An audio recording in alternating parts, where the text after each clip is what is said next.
अगर उधर वाले इधर आ गए उसी दिन ये सत्ता से बाहर हो जाएंगे। न मेरा है न तेरा है, ये हिंदुस्तान सबका है। नहीं समझी गई ये बात तो नुकसान सबका है।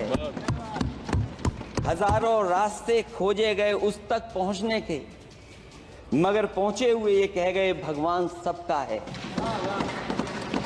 जो इसमें मिल गई नदियां वो दिखाई नहीं देती महासागर बनाने में, मगर एहसान सबका है।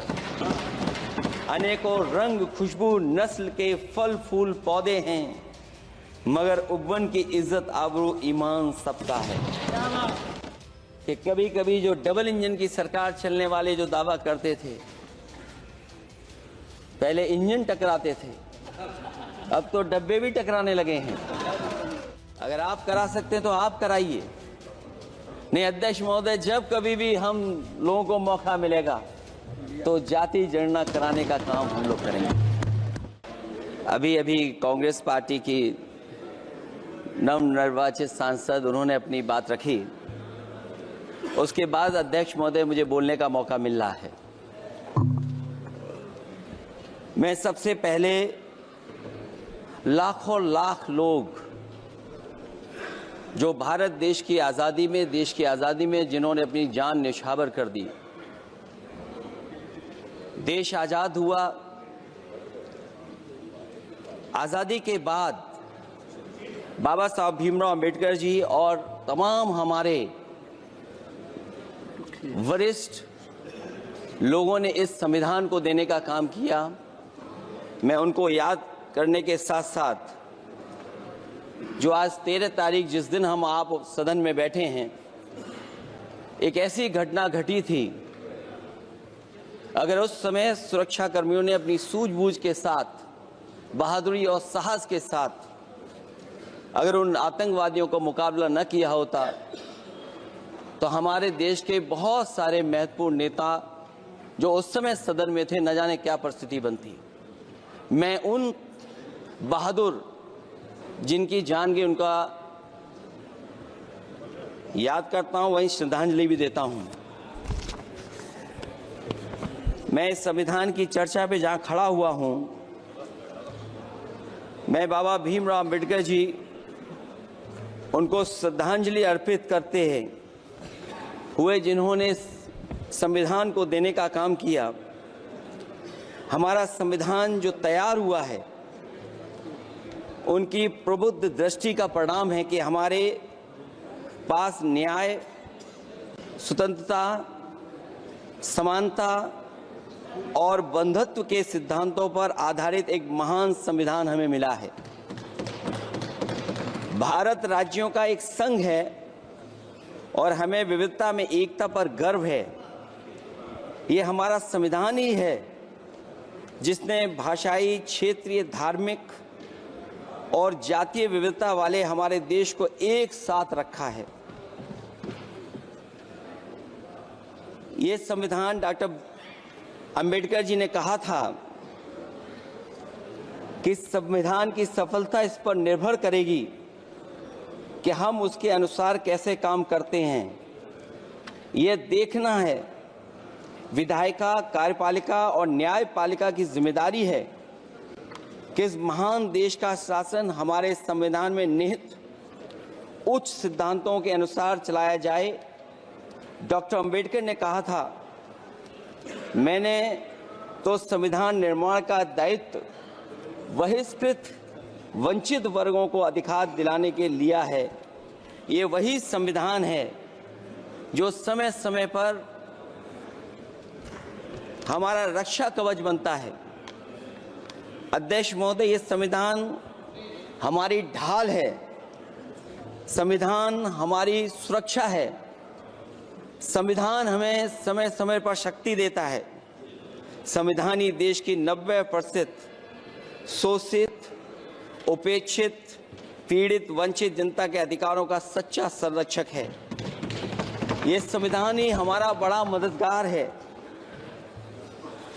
इसलिए ये हमारे जैसे लोग और देश के कमजोर लोगों के लिए और खासकर पीडीए के लिए संविधान की रक्षा जन्म मरण का विषय है। संविधान ही लोकतंत्र की प्राणवायु है और जहां बाबा साहब भीमराव अम्बेडकर जी ने इतना शानदार अच्छा संविधान दिया, वहीं डॉक्टर अम्बेडकर ने स्पष्ट कहा था, जो हमारे माननीय मंत्री जी ने भी सत्ता पक्ष से वो बात रखी और कहा था, संविधान कितना भी अच्छा हो, यदि उसे लागू करने वाले लोग अच्छे नहीं होंगे तो परिणाम अच्छे नहीं निकलेंगे। इसलिए अध्यक्ष महोदय,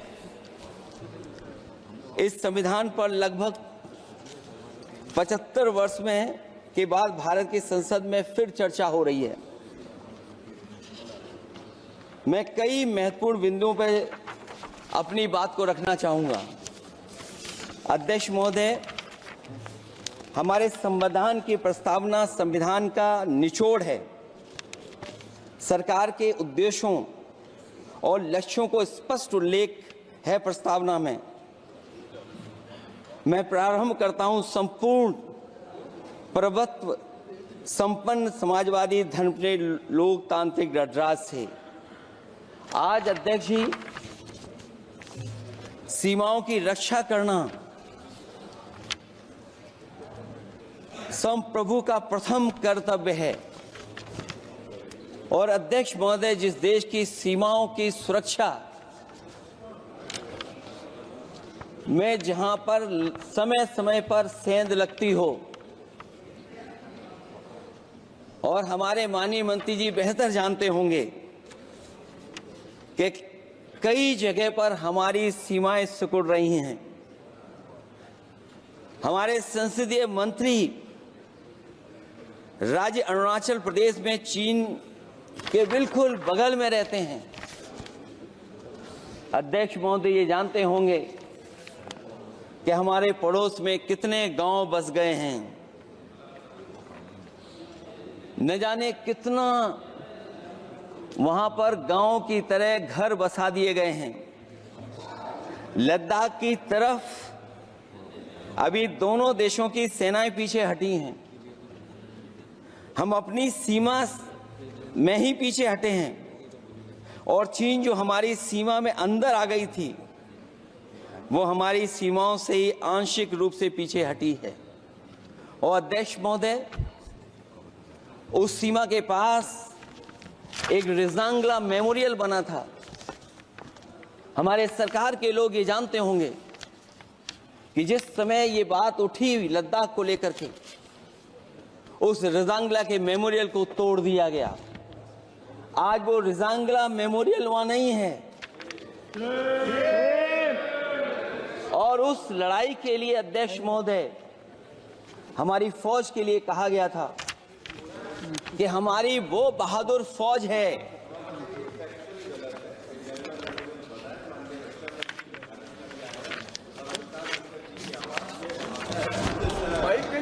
अध्यक्ष महोदय, यही तो फर्क है। कहां पर था, कहां पर बना अब। और अध्यक्ष महोदय, मैं सरकार को बताना चाहता हूं, अध्यक्ष जी, मंत्री जानते होंगे, मंत्री जी, केवल 12 किलोमीटर सड़क बनी थी और पड़ोसी देश ने क्या क्या नहीं कहा गया। और वो समय आएगा जब हमें मानसरोवर और कैलाश पर्वत पे जाने के लिए भी वो देश हमें रोकने लगेगा। तो हमारी आज 75 साल बाद सीमाएं कितनी सुरक्षित हैं? क्या लद्दाख की वो फिंगर्स जहां पर हम पहले थे, क्या हमारी फौज वहीं खड़ी है कि नहीं खड़ी है? अगर आप रिजांगला मेमोरियल जानते होंगे तो लद्दाख की वो सीमाएं जो हमारे देश के अंदर थी, क्या हमारी सीमा वहां तक है कि नहीं है? आज सही है। ये देश समाजवादी गणराज्य बने। समाजवाद का सरल शब्दों में अर्थ है कि समता और संपन्नता हो। लेकिन देश में अध्यक्ष महोदय 2014 के बाद विषमता जिस तेजी के साथ बढ़ी है उसकी कल्पना भी नहीं की जा सकती है। 140 करोड़ में से 82 करोड़ सरकारी अन्न पर जिंदा हैं। अध्यक्ष महोदय, जो देश को ये कहते हो कि हम दुनिया की सबसे तेज रफ्तार पे चलने वाली अर्थव्यवस्था बनने जा रहे हैं, 3 पर पहुंच गए और ऊपर जाएंगे। मैं सरकार से कहना चाहता हूं कि जब 82 करोड़ सरकारी अन्न पर जिंदा हैं और दूसरी तरफ देश की संपूर्ण संपत्ति के 2/3 हिस्से पर कुछ परिवारों का कब्जा है, अगर सरकार में ये बहादुरी और हिम्मत है तो इस 60% गरीबी के रेखा से नीचे रहने वाले लोगों की पर कैपिटा इनकम क्या है? अगर आपकी अर्थव्यवस्था ऊंचाई पर जा रही है तो हमारे जो गरीब लोग हैं, जो 60% गरीब लोग हैं, उनकी पर कैपिटा इनकम क्या है? और जहां समय समय पर सरकार अपने आंकड़े देती है, कम से कम ये आंकड़े भी दे दे कि गरीबी रेखा पर जो नीचे रहने वाले लोग हैं उनकी पर कैपिटा इनकम क्या है। इससे स्पष्ट हो जाएगा कि 5% लोगों की पर कैपिटा इनकम क्या है। हमारा प्रेमबली कहता है कि धर्म निरपेक्ष गणराज्य बने, राज्य की निगाह में सभी धर्म समान हैं। हमारा सेकुलरिज्म हमें रिलीजियस इक्वलिटी का रास्ता दिखाता है। यही ना अर्थ इसका है। क्या इस पर सरकार अमल कर रही है? देश के 20 करोड़ से ज्यादा अल्पसंख्यकों के, विशेषकर मुसलमानों को दूसरे दर्जे का नागरिक बनाने का प्रयास चल रहा है। उन पर हो रहे अत्याचार प्रतिदिन बढ़ते जा रहे हैं। उनकी संपत्ति को लूटा जा रहा है, हत्याएं की जा रही हैं, घर तोड़े जा रहे हैं, उनके पूजा स्थलों पर कब्जा प्रशासन की मदद से किए जा रहे हैं। अगर ये धर्मनिरपेक्षता, तो धर्म शासित राज्य की क्या परिभाषा है? और हाल ही में हम लोगों ने अध्यक्ष महोदय उदाहरण देखा है कि किस तरीके से उत्तर प्रदेश में कई महत्वपूर्ण जगह पर इस तरह की घटनाएं जानबूझ करके की गई। मुझे याद है उस समय, जिस समय उत्तर प्रदेश का इलेक्शन चल रहा था, बहुत से लोगों को वोट डालने का अधिकार जिनको था, उनको अधिकार से रोका गया और जो लोग वोट डालने जा रहे थे उन्हें डराया धमकाया जा रहा था। ऐसे इंतजाम किए गए थे कि ये वोट डालने के लिए वोट बूथ तक न पहुंच पाए। वो तस्वीरें अध्यक्ष महोदय न केवल हम लोगों ने देखी, बल्कि पूरे देश और दुनिया ने देखी होंगी कि किस तरीके से उत्तर प्रदेश की सरकार के प्रशासन के इशारे पर एक पुलिस के अधिकारी ने महिलाओं को वोट से डालने से रोका और रिवॉल्वर दिखा करके कहा कि वोट डालने नहीं जाओगे। मैं उन बहादुर महिलाओं को बधाई देना चाहता हूं कि उन्होंने परवाह नहीं की और उन्होंने कहा कि इससे कुछ जान जाने वाली नहीं, अगर जान भी जाएगी तो हम वोट डाल करके आएंगे। क्या यही लोकतांत्रिक राज्य है? सच्चे लोकतंत्र में जनता श्रद्धापूर्वक मतदान के माध्यम से अपनी सरकार चुनती है।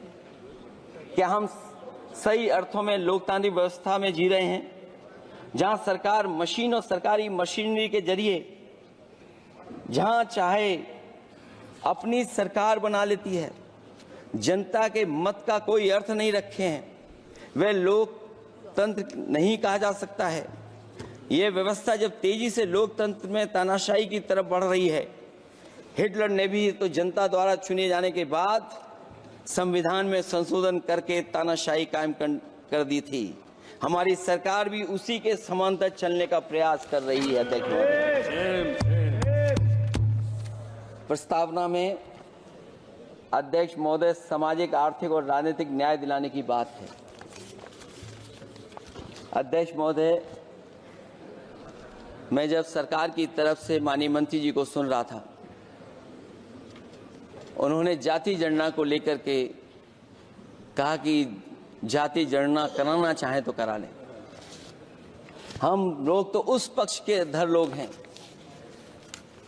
अगर आप करा सकते हैं तो आप कराइए। नहीं अध्यक्ष महोदय, जब कभी भी हम लोगों को मौका मिलेगा तो जाति जनगणना कराने का काम हम लोग करेंगे। सामाजिक न्याय समाज के अनुसूचित जाति, अनुसूचित जनजाति और अन्य पिछड़े वर्गों को न्याय दिलाने का बड़ा अस्त्र आरक्षण था, उसे समाप्त कर दिया गया है। आउटसोर्सिंग और कॉन्ट्रैक्ट बेसिस पर थोड़ी बहुत नौकरियां जो दी जा रही हैं, उनमें दलितों और पिछड़ों का कोई आरक्षण नहीं है। शिक्षण संस्थाओं और विश्वविद्यालय में प्रोफेसर्स और वाइस चांसलर के चयन के समय इनके आगे लिख दिया जाता है, एक नया शब्द का इजाद हुआ NFS, नॉट फाउंड सुटेबल। सरकारी उपक्रम भेज दिए, प्राइवेट उपक्रमों में कोई आरक्षण नहीं है। अध्यक्ष महोदय, शिक्षा मंत्री जी सूची जारी करें, और अगर ये बात कहीं भी गलत है तो शिक्षा मंत्री जी सूची जारी कर दें। देश के सभी केंद्रीय विश्वविद्यालयों के वाइस चांसलर की ओर प्रोफेसर की एक,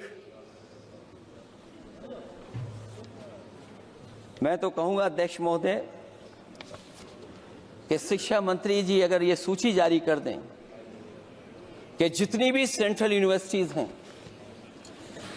और उनके माध्यम से जितने भी प्रोफेसर्स का अपॉइंटमेंट हुआ है, सब बात साफ हो जाएगी। आप केवल देश के 10% लोगों को ही ख्याल रख रहे हैं, बाकी 90% लोगों का आप ख्याल नहीं रख पा रहे हैं। और जाति जनगणना कभी जाति में भेदभाव नहीं बढ़ाएगा अध्यक्ष महोदय। जाति जनगणना जातियों के बीच दूरियां कम करेगा और तमाम हमारे ऐसे समाज के लोग जिनको न्याय नहीं मिला, जिनको अधिकार नहीं मिला है, अध्यक्ष महोदय कम से कम जाति जनगणना के बाद उन्हें अधिकार और सम्मान दिलाने का काम भी हो सकेगा। इसलिए हम इसके पक्ष में हैं। आर्थिक न्याय के बगैर न सामाजिक न्याय मिल सकता है और न राजनीतिक न्याय मिल सकता है। गरीबी का नाजायज लाभ उठाकर धन्ना सेठों की सरकार चुनाव में पैसा बांटकर राजनीतिक न्याय का भी अपहरण कर लेती है। कर्ज में डूबी बड़ी आबादी महाजन के दबाव में अपनी इच्छा के खिलाफ वोट देने को विवश हो जाती है। चुनाव में सत्ताधारी दलों द्वारा पैसे की भरमार के चलते कोई सामान्य कार्यकर्ता चुनाव नहीं लड़ पा रहा है। बड़े पैमाने पर धनवान चुनकर आ जाते हैं। पैसे के बल पर जब तक आर्थिक विषमता समाप्त नहीं होती, लोगों को राजनीतिक न्याय मिल नहीं सकेगा।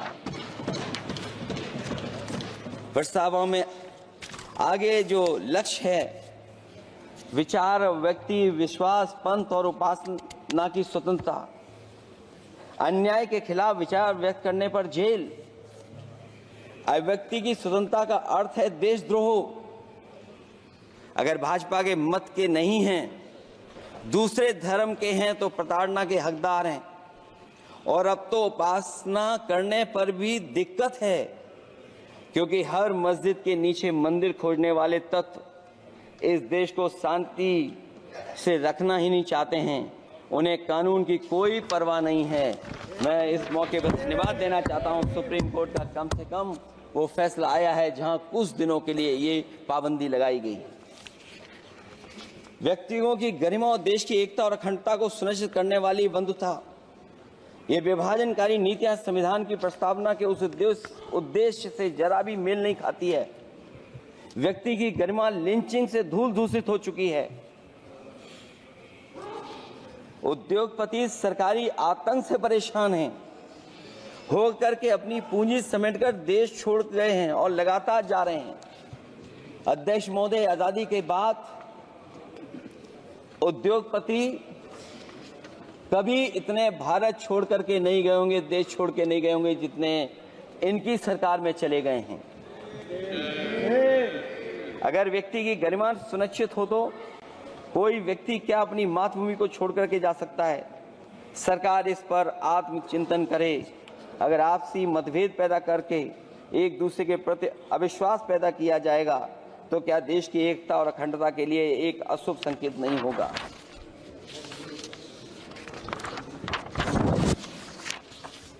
अध्यक्ष महोदय,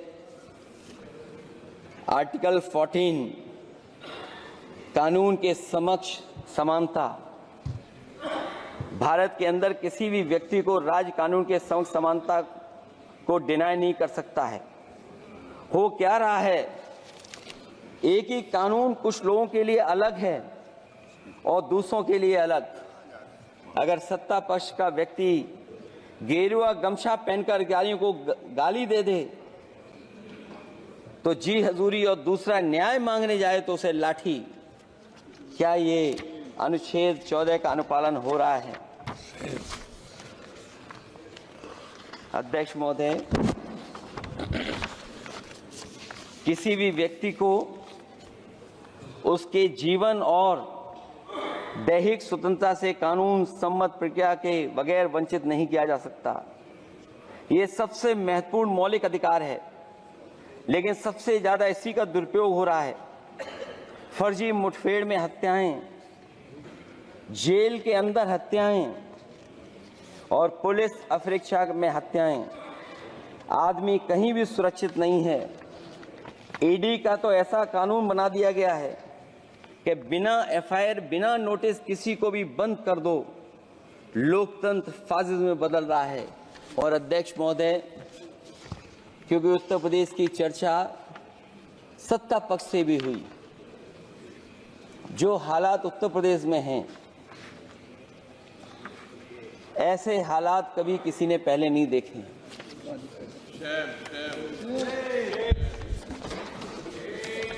जहां पर कानून की समय समय पर धज्जियां उड़ रही हैं। और अध्यक्ष महोदय, केवल एक घटना नहीं मैं कहना चाहता हूं, ऐसी तमाम घटनाएं हैं जिनके बारे में मैं कह सकता हूं। आजादी के बाद अगर हम 75वें वर्ष में इस बात पर चर्चा करें संविधान पर, और आए दिन लोगों को न्याय मांगने करना पड़े, तहसील हो वहां पे, जिलाधिकारी हो वहां पे, न्याय मांगने के लिए अगर मुख्यमंत्री आवास में जाना पड़े वहां पे,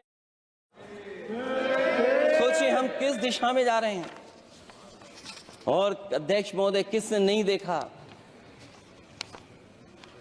कि टीवी पे चलते हुए लोगों की जान ले ली गई? लाइव देखा है सबने। ये कहां का न्याय है?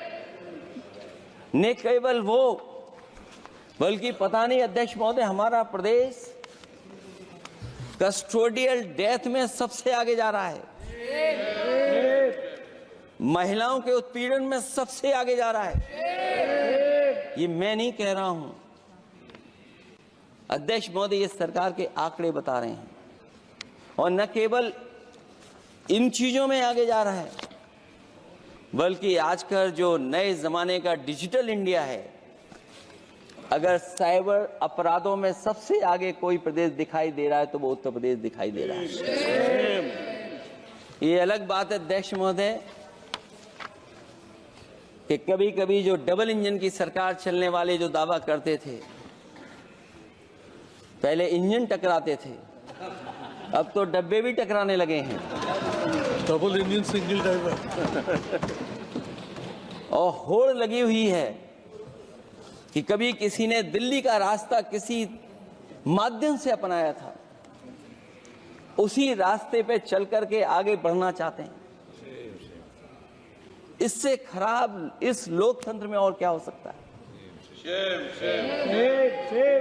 जिन लोगों ने ये कहा हो कि हम नौकरियां दे देंगे, आज नौकरियां कहां हैं? रोजगार कहां हैं?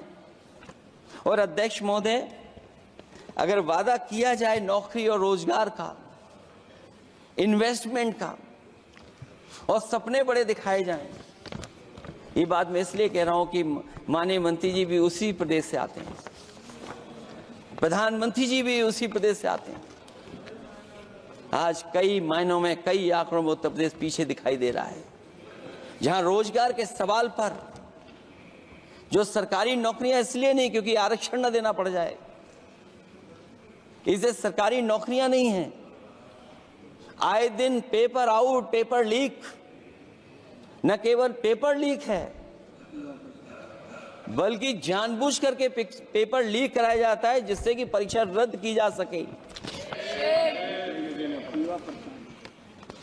और जो अग्निवीर वाला सवाल था वो आज भी वैसा ही का वैसा है। हम लोग अग्निवीर वाली व्यवस्था कभी स्वीकार नहीं कर सकते हैं। जो पहले भर्ती जैसी होती थी अध्यक्ष महोदय, अगर वैसी ही भर्ती होगी तो हमारी सीमाएं और सुरक्षित होंगी, हमारे और नौजवान जाकर के देश की असली पक्की वर्दी पहनने का काम करेंगे। ये अध्यक्ष महोदय कैसी चर्चा संविधान की जो है बिना प्रधान की।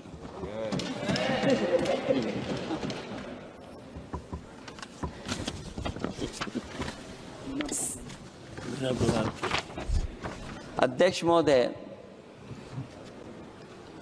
इस सरकार में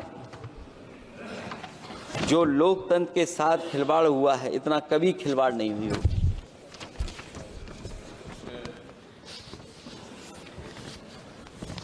संविधान को परतंत्र बनाकर जो लोग राज करना चाहते हैं, उनके लिए आजादी का अमृतकाल सिर्फ एक जुमला है। और अंत में मैं सिर्फ एक ही बात कहना चाहता हूं कि संविधान बचेगा तो न्याय बचेगा, और न्याय बचेगा तभी सबको बराबर मान सम्मान, सबको बराबर मौके मिलेंगे, भेदभाव भी मिटेगा। और भेदभाव का भाव भी इसलिए आज फिर से संविधान को बचाने के लिए एक और करो या मरो आंदोलन की जरूरत है। इसलिए अध्यक्ष महोदय, हम आपको भरोसा दिलाते हैं, पिछले चुनाव में भी बहुत सारे सत्ता पक्ष के माननीय लोग ये कहते थे कि हमें इतनी सीटें मिल जाएंगी तो हम संविधान बदल देंगे। अध्यक्ष महोदय, मैं आपके माध्यम से जनता का धन्यवाद देना चाहता हूं कि उन्होंने 400 पार के नारे को गिरा दिया और विपक्ष को इतनी ताकत दे दी कि इनकी जो सपना था संविधान बदलने को, उस सपने को तोड़ने का काम किया। अध्यक्ष महोदय, बहुत सारे साथी इधर के ही उधर हैं, अगर उधर वाले इधर आ गए उसी दिन ये सत्ता से बाहर हो जाएंगे। अध्यक्ष महोदय, आखिरी में मैं कुछ लाइनें कहकर के अपनी बात खत्म करना चाहता हूं। न मेरा है न तेरा है, ये हिंदुस्तान सबका है। नहीं समझी गई ये बात तो नुकसान सबका है। हजारों रास्ते खोजे गए उस तक पहुंचने के, मगर पहुंचे हुए ये कह गए भगवान सबका है। जो इसमें मिल गई नदियां वो दिखाई नहीं देती महासागर बनाने में, मगर एहसान सबका है। अनेकों रंग खुशबू नस्ल के फल फूल पौधे हैं, मगर उपवन की इज्जत आबरू ईमान सबका है। हमें उम्मीद है कि इस चर्चा के बाद बाबा साहब भीमराव अम्बेडकर जी का दिया हुआ संविधान को बदलने का सपना नहीं देखा जाएगा। साथ ही साथ डॉक्टर राममनोहर लोहिया, जिन्होंने समाजवादी आंदोलन का रास्ता दिखाया, नेताजी ने जो संघर्ष कर करके हम लोगों को उस जगह पहुंचाया, वहीं लोकनायक जयप्रकाश जी ने इस देश को आगे बढ़ाने के लिए समय समय पर संपूर्ण क्रांति का आह्वान देकर के जागरूक किया। मैं उन सबको याद करते हुए एक बार फिर अध्यक्ष जी आपका बहुत बहुत धन्यवाद देता हूँ।